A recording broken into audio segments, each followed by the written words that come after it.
Pemirsa, terima kasih Anda masih setia bersama kami dalam acara Subur Selisih Umat bulan Ramadan. Acara ini terselenggara atas kerjasama antara TVRI dengan LP3I. Dan tadi ada beberapa pertanyaan yang belum dijawab. Silahkan saja, waktunya singkat, Habib. Yang mana nih? Boleh, yang mandi junub boleh. Tadi yang ditanyakan sama seseorang dari Samarinda, Iya. Artinya Dari Samarinda. boleh seseorang itu apabila dia berhubungan suami istri pada malam hari ketika bulan puasa, kapan waktu mandinya? Artinya kalau bicara afdol dan ahsannya, lebih baik dia mandi sebelum fajar atau sebelum adzan subuh. Tapi kalau sesudah adzan subuh diperbolehkan dan puasanya sah. Gitu. Diperbolehkan dan puasa diperbolehkan ya. Tapi lebih bagus, lebih afdol ya sebelum adzan subuh. Baik, Ustaz Helmi silakan. Baik, saya menggarisbawahi pertanyaan tadi singkat saja.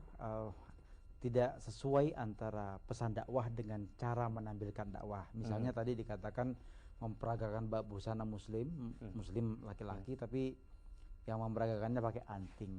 Ya menurut saya memang seharusnya tidak begitu. Karena itu akan menjatuhkan dakwah Islam itu sendiri. Sayang-sayang, TV-nya bagus, mahal acaranya, tiba-tiba pemirsanya bilang, ya Islam kayak begitu. Nah, sayang-sayang kan. Kalau gitu mari kita perbaiki bersama.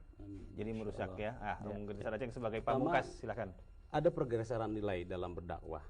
Kalau tadi saya menyangkut kaitan dengan Ustaz Helmi, tahun 80 orang Indonesia itu pakai celana ciut bray, atas menciut, bawah menggebrai. Tahun 90 bray ciut, atas menggebrai, bawah menciut. Tahun 2000-an ciut-ciut, atas menciut, bawah menciut. Lama-lama ciut plos, atas menciut, bawah ngeplos, dan akhirnya plos-plos, ngeplos. Karena apa? Konsep dari barat diadopsi di Indonesia, artinya kemajuan teknologi dan seterusnya. Dakwah Islam terjadi penurunan nilai. Kenapa? Ini tidak kembali pada pedainya sendiri dari hati. Nah, konsepsi kita ya Habib ya, di LP3I konsepnya liqatun fil qalbi taqtadi atafadul wa ihsan. Itu bahasa alfiahnya kira-kira begitu.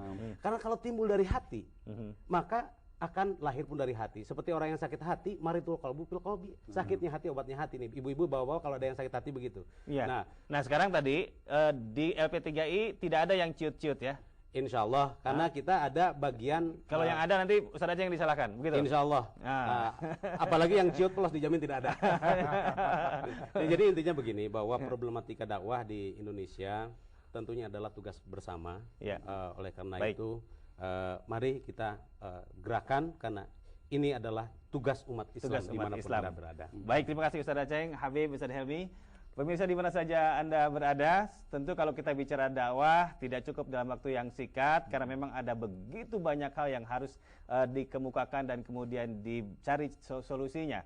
Tapi dua hal setidaknya. Yang pertama, dakwah itu harus dilakukan dengan ikhlas dan mencari ridho Allah. Yang kedua, tidak kalah pentingnya adalah para pelaku dakwah harus memulai dari dirinya sendiri, ibda' binafsik. Karena kalau itu tidak dilakukan, ada ancaman dari Allah melalui Al-Quran, ya ayyuhalladzina amanu lima taquluna ma la taf'alun kabura maqtan indallahi an taqulu ma la taf'alun.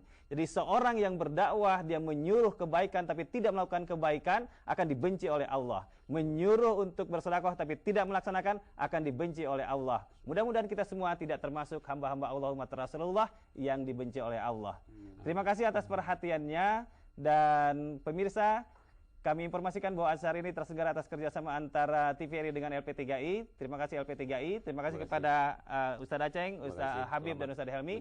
Akhirnya saya Sunandar Ibnu Nur mohon diri dan mewakili kerabat kerja mengucapkan akhirul kalam billahi taufik wal hidayah. Wassalamualaikum warahmatullahi wabarakatuh. Waalaikumsalam warahmatullahi wabarakatuh. Ya, semangat ini.